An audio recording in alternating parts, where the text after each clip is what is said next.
nama saya Nutri Kila. Saya mahasiswa dari Institut Agama Kristen Negeri Kupang, Prodi Pendidikan Agama Kristen semester 4 kelas A. Nah, tujuan saya membuat video ini untuk memenuhi salah satu tugas dari mata kuliah Teologi Perjanjian Baru.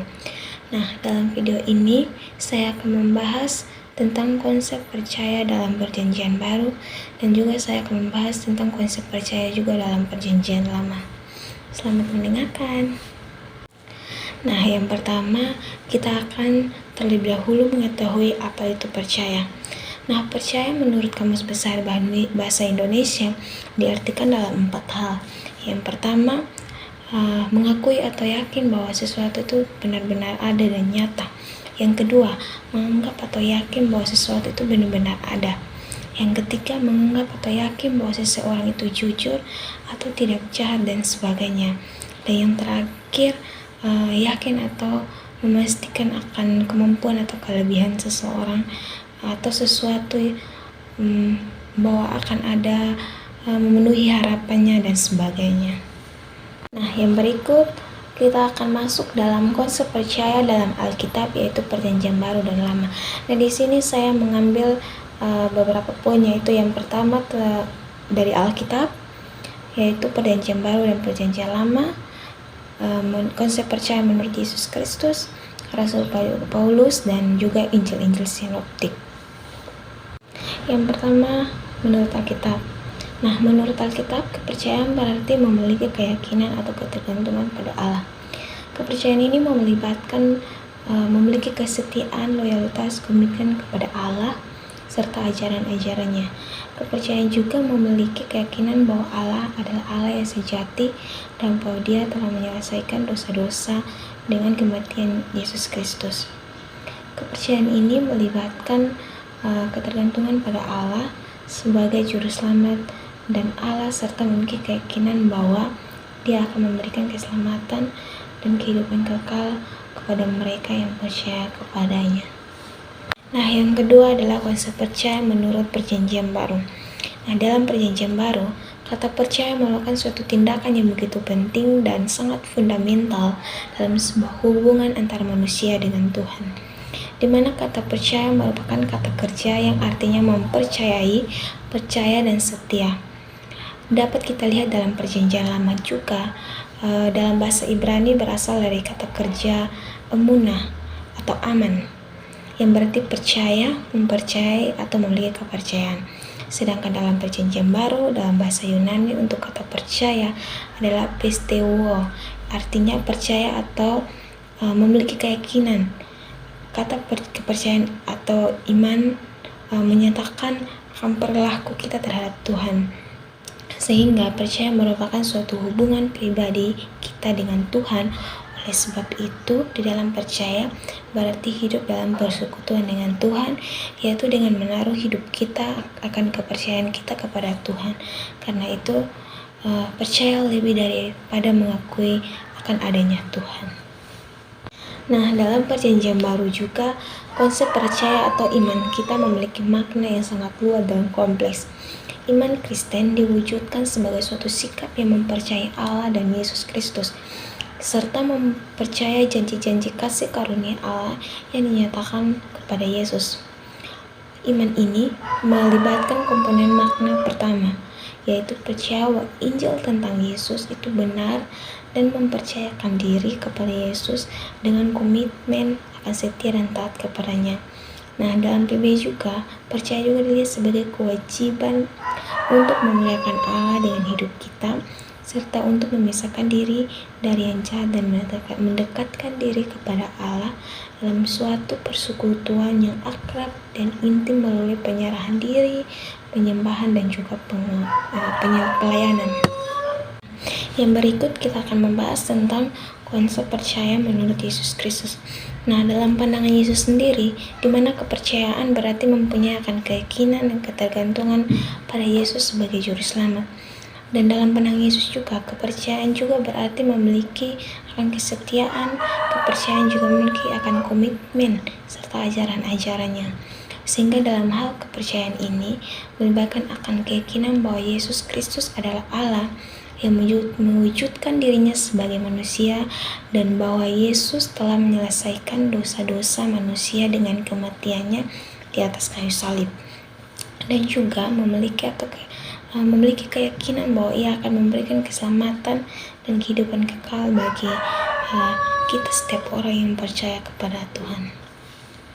Nah, yang berikut kita akan membahas tentang konsep percaya menurut Rasul Paulus.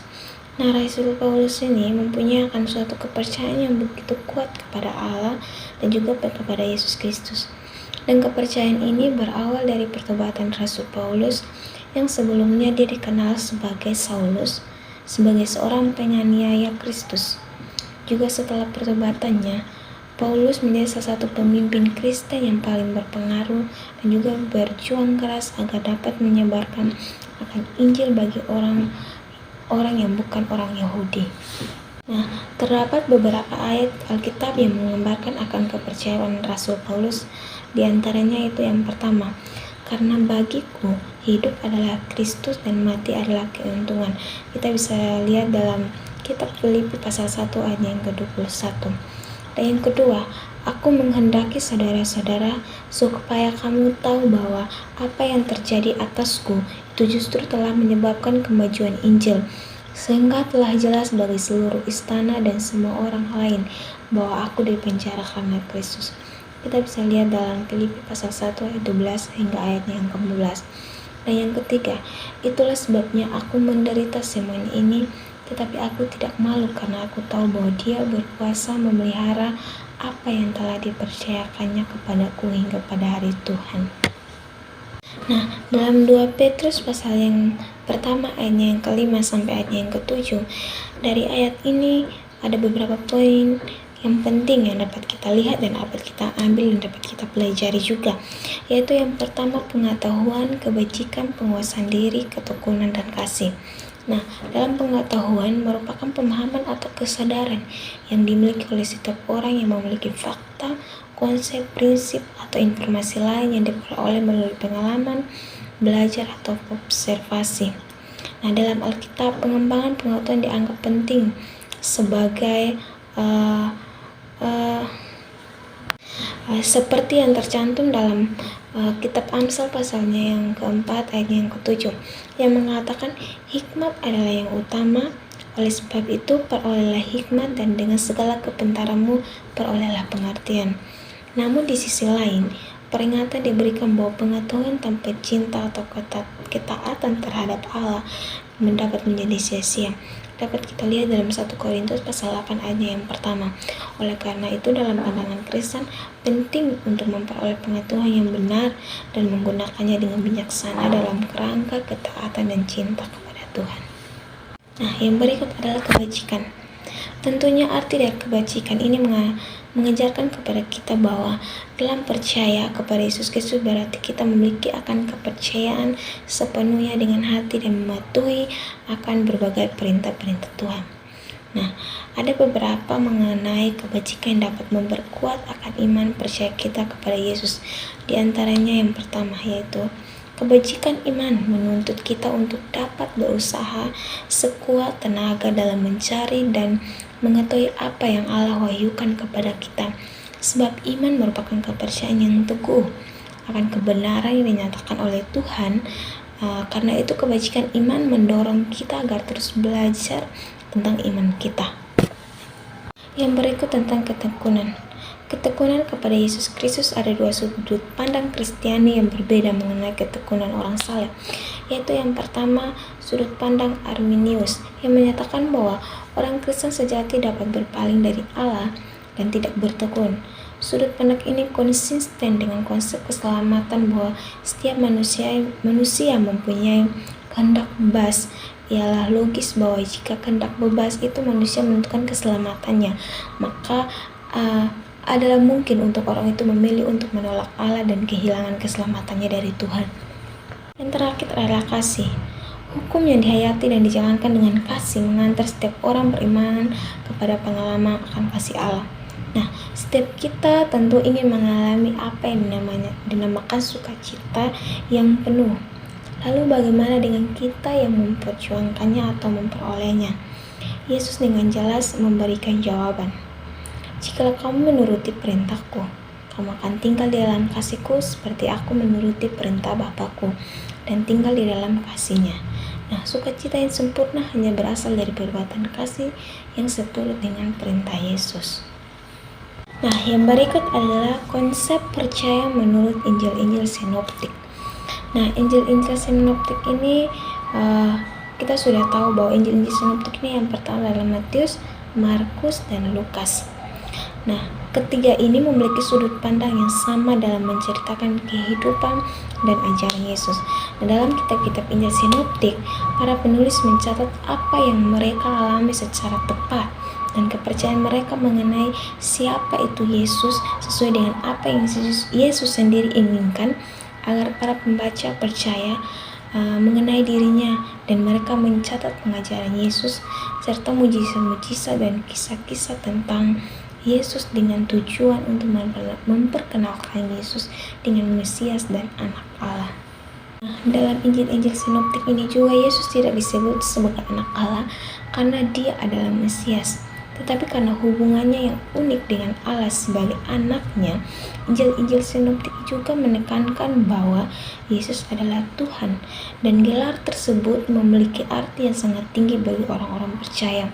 Dalam penyusunan kitab-kitab Injil sinoptik, terdapat penjelasan yang diterima secara umum bahwa Matius dan Lukas menggunakan dua dokumen sumber, yaitu Injil Markus dan suatu dokumen hipotesis yang disebut, namun tidak ada bukti konkret untuk dokumen tersebut. Nah, yang berikut tentang iman sebesar biji sesawi yang terdapat dalam kitab Matius pasal yang ke-17 ayat yang ke-20. Dan dalam kitab ini dijelaskan bahwa Yesus mengajarkan tentang kekuatan iman kepada murid-muridnya. Ia menyatakan bahwa dengan iman sebesar biji sesawi, seseorang dapat memindahkan gunung. Nah, ini menunjukkan pentingnya iman dan mengatasi rintangan dan melakukan mujizat. Nah, yang berikut adalah pengampunan dan keselamatan melalui iman. Jadi kita bisa lihat dalam Lukas pasal yang ke-7 ayat yang ke-50. Nah, dalam Injil Lukas ini terdapat kisah tentang seorang perempuan berdosa yang mencuci kaki Yesus dengan air mata dan mengalingkannya dengan rambutnya. Nah, sebagai tanda obat dan iman yang dalam kepada Yesus. Kemudian Yesus mengatakan kepadanya bahwa imannya telah menyelamatkannya. Ini menunjukkan bagaimana iman dan pertobatan yang membawa pengampunan dan keselamatan bagi hidupnya. Nah, yang berikut adalah keterkaitan antara konsep percaya menurut Perjanjian Lama dan Perjanjian Baru. Nah, kita berbicara mengenai kata percaya, dan tentunya akan memiliki keterkaitan dalam Perjanjian Lama dan Perjanjian Baru, yang dimana kata percaya mempunyai akan peran yang begitu penting dalam Perjanjian Lama maupun Perjanjian Baru. Nah, dalam Perjanjian Lama, kata percaya seringkali dikaitkan dengan kepercayaan kepada janji-janji Allah serta ketaatan kepada hukum-hukumnya. Contohnya, seperti Abraham yang dianggap sebagai bapak iman karena kepercayaannya kepada Allah dan juga janji-janjinya yang dianggap sebagai kebenaran. Kita bisa lihat dalam Kejadian pasal 15 ayat yang ke-6. Dan juga dalam Perjanjian Baru, percaya lebih diarahkan kepada kepercayaan dalam Yesus Kristus sebagai Mesias dan Putra Allah. Nah, yang membawa keselamatan bagi umat manusia di situ terlihat dalam ajaran-ajaran Yesus dan para rasul, di mana iman kepada Yesus menjadi pusat dari keselamatan dan kehidupan kekal. Kita bisa baca dalam Yohanes pasal 3 ayat yang ke-16. Nah, jadi keduanya ini saling melengkapi dan menyatakan akan kasih kepada Allah yang dinyatakan paling sempurna melalui Yesus Kristus. Nah, dalam konteks PL, percaya seringkali berkaitan dengan perjanjian Allah dengan umatnya, seperti perjanjian dengan Abraham, Musa, dan Daud. Sedangkan dalam perjanjian baru, percaya dikaitkan dengan perjanjian baru yang dibuat melalui dari Yesus yang mencurahkan darahnya demi menghapuskan dosa dunia dan membuka jalan bagi umat manusia yang memasuki hubungan baru dan hidup baru dengan Allah. Kita bisa lihat dalam kitab Ibrani pasalnya ke-8 ayat yang ke-6 hingga ayat yang ke-13. Nah, secara keseluruhan percaya dalam kedua perjanjian ini menekankan sebuah hubungan pribadi dan komitmen kepada Allah, tetapi dengan penekanan yang berbeda sesuai dengan konteks perjanjiannya masing-masing. Nah, dari penjelasan yang sudah saya jelaskan semua, saya mengambil kesimpulan bahwa setelah kita melihat dan kita memahami akan konsep percaya dalam perjanjian baru, dapat disimpulkan bahwa percaya memiliki peran yang sangat penting dalam ajaran Yesus dan para rasul. Nah, dalam konsep percaya juga tidak hanya menjadi dasar keselamatan, tetapi juga mempengaruhi hubungan pribadi kita dengan Tuhan dan juga memiliki konsekuensi praktis dalam kehidupan sehari-hari. Nah, dengan memahami konsep percaya dalam konteks perjanjian baru, kita dapat lebih memahami bagaimana iman mempengaruhi setiap orang percaya untuk memperdalam pemahaman mereka tentang konsep percaya dan menerapkannya dalam kehidupan sehari-hari sebagai pengikut Kristus. Jadi baik, itu saja yang bisa saya dapat bagikan. Semoga bermanfaat dan sampai jumpa. Shalom.